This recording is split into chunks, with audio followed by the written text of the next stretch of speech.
सर्व फोटोग्राफर्स आणि मंचावर उपस्थित असलेले मी जे 3 व्यक्ती सांगितले ते वगळता सर्वजण खाली या. डॉक्टर साहेब आणि दादांसोबत पुढे बसलेले 2 वगळता बाकी सगळे खाली या.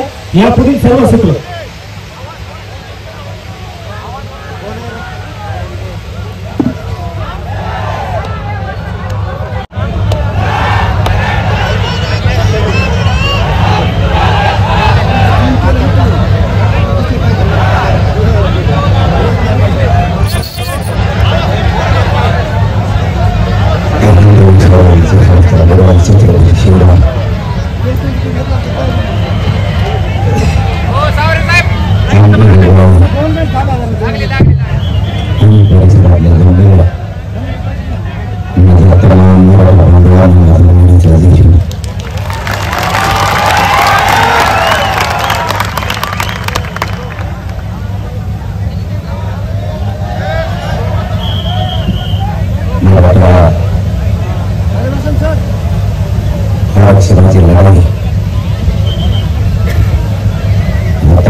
राजकीय नेत्याचा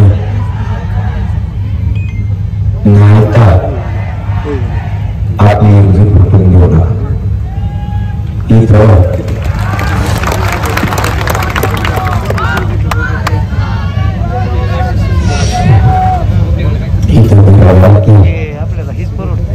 मराठीचा लेखनाचं कल्याण नाही. जीवाची पर्वा करू नका. त्यांना जर सुखी ठेवायचं असलं आपल्या जीवाची सरकार बहुतेक एकट्याच भूगोलचा ऐकून मराठ्यावर अन्याय करायचं बघतोय.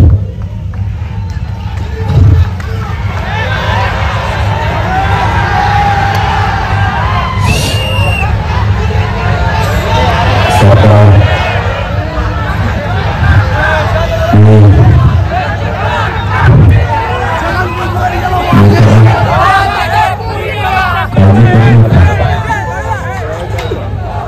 तुमचा मुलगा म्हणून तुम्हाला सांगतो, थोडासा आजारी जास्त काळजी करू नका. मी त्याला प्रार्थना करायला कमी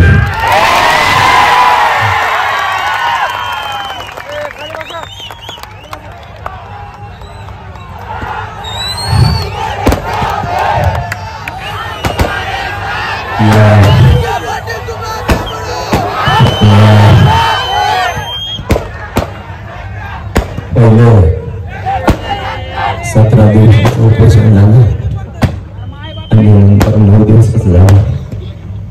20 दिवसाचं कठोर ऑपरेशन झाल्यामुळे फक्त शेवट 7 महिने लवकर तुम्ही ठेवता. तेव्हा काय करत नाही त्याला अवस्था दे, मी काळजी करू नका.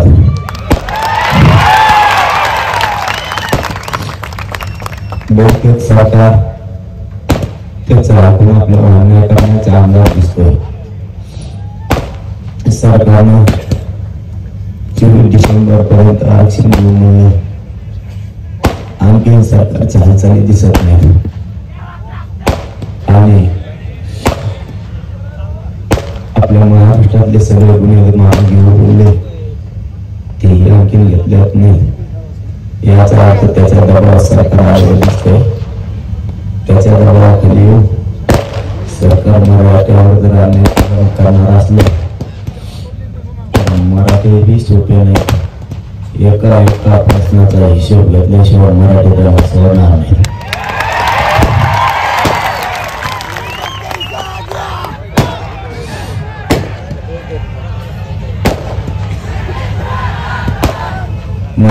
मराठ्यांना मी वाईट नाही करत. मी माझ्या गोरगरीब मराठ्याच्या लेकराच्या वेदना मानतोय. ते मला शत्रू मानायला लागले. मी त्यांना नाही, मला त्यांचे पद नाही. मला माझ्या मराठा समाजासाठी गोरगरिबांसाठी आरक्षण पाहिजे हेच माझं पण आहे. आलो तर तुझा नाही आलो तर या समाजाचा कुंकू सुद्धा.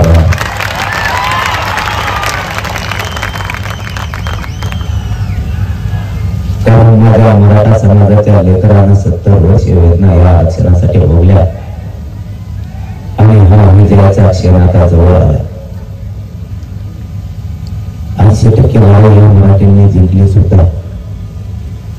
आता थोडी लढाई राहिली, शेवटपर्यंत असा उत्साह असू द्या. मुलांनी महिलांची जागृती करा. या अंबेजोगाई परिसरातल्या शेकडो गावात उद्यापासून कामाला लागा. तुमच्या खंड्यावर आजपासून जबाबदारी 2 कामं करा मागत मराठी उद्यापासून. या अंबेजोगाई परिसरातले शेकडो गाव पुंजून काढा. घरातल्या मराठा पुन्हा एकदा जागा करा. 2 कामं सांगा. इथं घरातल्या मराठ्याच्या लेकराचा फायदा होईल ना. इथं माझा फायदा आहे तुमचा. महाराष्ट्रातल्या घरातल्या लेकराचा या आरक्षणात फायदा आहे. म्हणून महिलांनी सगळ्या महिला जागा करा. दुसरं काम करा, गावोगावी जाऊन पुरुषांनी सुद्धा टीमा तयार करा. शेकडो धावा एकत्र करा आणि त्यांना सांगा आरक्षण मिळेपर्यंत शांततेत आंदोलन करायचं.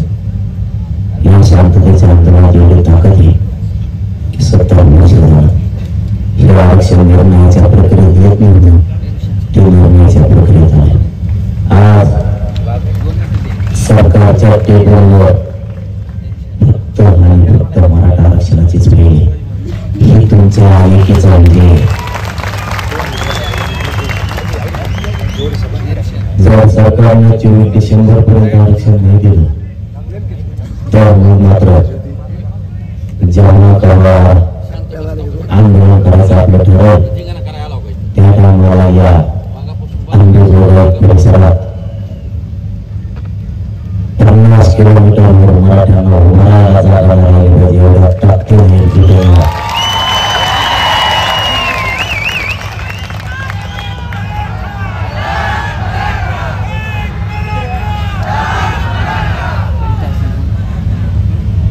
तशी वेळ मराठीवर येणार नाही. जर आम्ही तर सावध राहा, बेसावध राहू नका. फक्त आपल्याला शांततेचं आंदोलन करायचं. यातनं आरक्षण मिळून द्या. आपल्या समाजाला आले की त्यांना करण्याचा प्रयत्न उचकू नका. आणि विजयाचा क्षण जवळ आहे. हा विजय बघण्यासाठी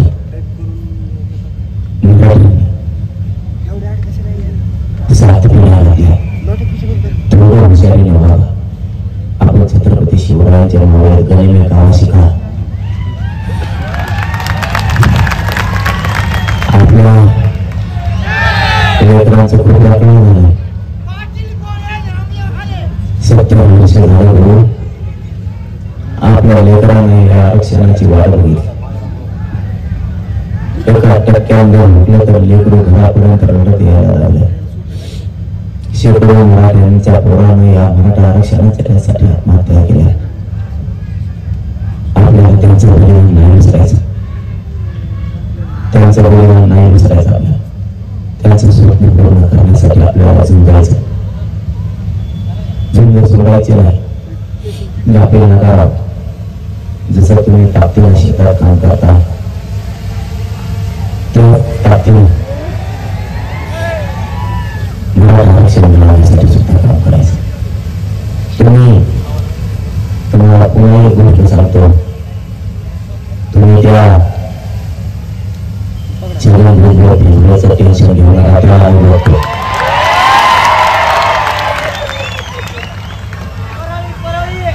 तेव्हा आपलं काय करू शकत. तेव्हा आपण कसल्याला किंमत नाही. ज्याची किंमत आहे त्यालाच किंमत येते. कसल्याला किंमत नाही. माझा मोठा समाज एवढा लेचा पेचा नाही की त्याला कसल्याला आणि किंमत आहे.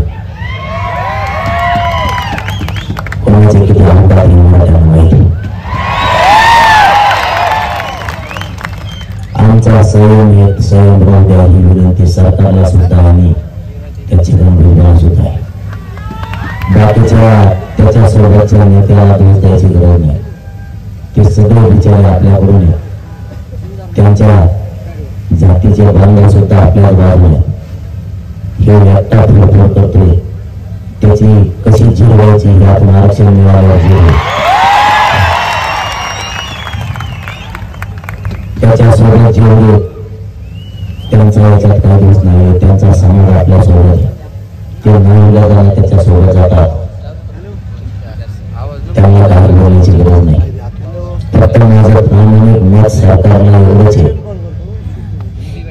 आमच्या संयमाचा सुद्धा नका अंत होतो. जर माझा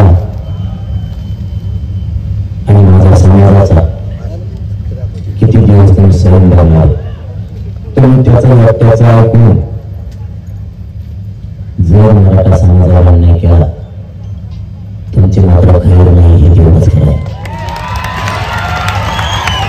आमच्या लेकरापेक्षा मोठा आम्हाला काय नाही. आणि आमच्या लेकराचं वाटणं उघड्या डोळ्याने नाही होऊ शकत. आम्ही शेवटच्या टोकापर्यंत लढायची तयारी ठेवलेली आहे. आता आम्ही मला वाटत नाही. मराठा जर एकदा मैदानात उतरला तर मागे सरकत नाही. आमचा इतिहास आहे.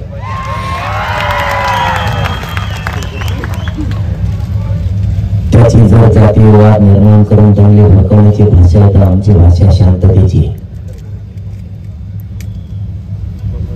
मात्र सरकारला विनंती आहे आम्हाला तशाच तसं उत्तर द्यायची वेळ येऊ देऊ नका. कारण कोणाला मस्ती जरी आली असली तरी आमच्यात मस्ती उतरण्याची ताकद आहे. पण आम्हाला ते करायचं नाही. एका दिवसात नुसती उतरू शकतो त्याची पण आम्हाला उतरायची नाही, कारण आम्हाला आरक्षण घेऊन या राज्यात शांतता ठेवायची, आम्हाला राज्यातली शांतता भंग नाही होऊन द्यायची. कारण हे राज्य गोरगरीब ओबीसी, गोरगरीब मराठा, गोरगरीब मुस्लिम, गोरगरीब दलित बांधव, गोरगरीब बंजारा बांधव, गोरगरीब धनगर बांधवांचे हे राज्य, सर्व जाती धर्माचे हे राज्य. त्याच्या एकट्यासाठी, त्याच्या भुजबळासाठी आम्हाला जाती तेवढं नाही निर्माण व्हायचं. तेव्हा तुम्ही आम्हाला, तुम्हाला वाटत असेल मराठा समाज फुटून, मराठा समाज एकजूट राहणार नाही, जर सरकारला हे वाटत असेल तर तो तुमचा गोरगरीब समाज तुमच्या डोक्यातून ते काढून टाका. मराठा पूर्वीसारखा आता राहिला नाही. मराठा लेकरासाठी करोडोच्या संख्येने एका तुम्हाला सरकारला तो फुटत नसतो आता, आणि फुटणार सुद्धा नाही. आमच्या लेकरासाठी आता मराठा येणार. माझी सगळ्या मराठा बांधवांना विनंती आहे, मला जास्त बोलता येणार त्रास व्हायला नाही, फक्त तुम्हाला माझी एक जाता जाता विनंती आहे, तेवढं मात्र जबाबदारी कुणगाव पिंजूर करा स्वतःच्या लेकरासाठी. कधी आंदोलन करायचं वेळ आहे तर आंदोलन शांततेत करा, उग्रचा उपयोग करू नका. एकदा आरक्षण मिळालं, एकदा आरक्षण मिळालं की तुम्ही मोकळे, तोपर्यंत मात्र कुणीच कोणाच्या शब्दाच्या पुढे जाऊ नका. माझी शेवटी जाता जाता तुम्हाला एक विनंती, तुमच्या बाळावर, तुमच्या बाळाच्या जीवावर मी तिथे माझी जीवाची बाजी लावून बसतोय. मला तुमच्या पाठबळाची गरज आहे. मला तुम्ही खांद्याला खांदा लावून लढायला पाहिजे. मला तुमच्या आशीर्वादाची गरज आहे. तुम्ही माझ्या पाठीशी साथ ठेवा. मला मरण जरी आलं तरी मी एक इंच सुद्धा मी घातणार नाही याची काळजी करू नका. फक्त माझी तुम्हाला विनंती आहे पुन्हा एकदा की मराठ्यांना अशी संधी नाही येणार. या संधीचा मराठ्यांनी सुरू करा. मला तुमची साथ पाहिजे. तुम्ही मला साथ द्या. माझ्या पाठीशी राजकारण सोडून करा. मी माझ्या जीवात जीवाशीपर्यंत मागे नाही हटणार. या मराठा समाजाच्या लेकराचं कल्याण झाल्याशिवाय हा मुलगा तुमचा मनोज जरांगे तुम्हाला शब्द देतो की एवढ्या वेळेस आपल्या मराठ्यांच्या लेकराला आरक्षण मिळवून देण्यासाठी एकजूट राहा. जाता जाता तुम्हाला एक शब्द देतो, मराठा समाज मायबापांना एक शब्द देतो, मी माझी जीवाची बाजी लावून लढणार आहे. मी मनाला भेट नाही. मला यांनी किती शत्रू मानलं तरी मी एक इंच सुद्धा मागे हटणार नाही. मी माझ्या गोरगरीब मराठ्यांच्या लेकरांना आरक्षण मिळवून दिल्याशिवाय मागे हटणार नाही. फक्त माझी तुम्हाला एक विनंती आहे, माझा जीव जरी गेला तरी या मराठा समाजाला आरक्षण मिळवून दिल्याशिवाय हा तुमचा मुलगा एक इंचही वाटणार नाही. हे तो शब्द तुम्हाला देतो. फक्त एकच झूट ठेवा. ही झूट फुटून देऊ नका. मला तुमच्या पाठबळाची गरज आहे. आपल्या मराठ्यांचे लेकरं मोठे झाले पाहिजेत हे स्वप्न मनात ठेवा. माझा पाहू आपल्या लेकराच्या खूप हाल झाले. आपले लेकरं आता पुढे बरबाद होता कामा नाही. तुम्ही मला ह्या बॅटरेक लावून पाठिंबा आणि साथ दिली त्याबद्दल मी तुमचा मनापासून ऋणी आहे. माझं पुन्हा एकदा तुम्हाला आव्हान आहे, शांततेत राहा माझा भाऊ. आपल्या लेकराला न्याय मिळवायचा आहे. आरक्षण घेतल्याशिवाय मागे नाही हटायचा. आता कोणी कितीही टोळ्या केल्या आणि आपल्याला आरक्षण नाही मिळवून देण्याचा प्रयत्न केला आरक्षण तर त्यांच्या छाताडावर बसून आपण घेणार म्हणजे घेणार आहे. त्यांना आता सुट्टी नाही. पुन्हा एकदा जाता जाता तुम्हाला शब्द देतो, मला तुमच्या पाठबळाची गरज आहे. मला साथ द्या. आणि विशेष करून आणखीन एक सांगायचं राहिलं ते सांगतो. 1 मिनिटात तुम्हाला सांगतो. शांत